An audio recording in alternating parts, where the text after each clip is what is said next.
La télévision iranienne fait sa une sur les images, lointaines, d'un pétrolier en feu. Un navire victime, comme un autre tanker une heure plus tard, d'un accident selon la version de Téhéran, plutôt d'une attaque selon les autorités maritimes norvégiennes. Car l'un des deux pétroliers attaqués ce jeudi appartient à une entreprise norvégienne, l'autre, le Kokuka Kurajuice, un groupe japonais.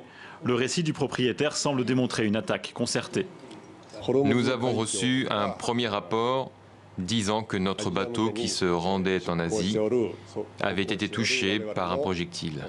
Ensuite, notre équipage a vu que d'autres navires étaient attaqués et s'éloignaient de la zone.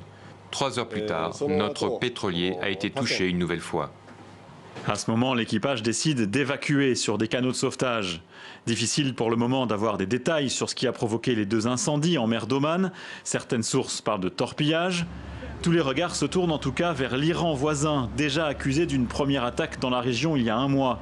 Les autorités iraniennes, de leur côté, assurent s'être portées au secours des 44 membres d'équipage aujourd'hui. Les événements se sont déroulés près du détroit d'Ormuz, un passage stratégique pour le transport de l'or noir. Chaque jour, 19 millions de barils transitent par cette route maritime. L'incident ajoute à la tension dans la région du Golfe, déjà ravivée cette semaine par l'attaque d'un aéroport en Arabie Saoudite, largement relayée par les médias locaux. Des explosions revendiquées par des rebelles houthis du Yémen. Elles ont blessé 26 civils.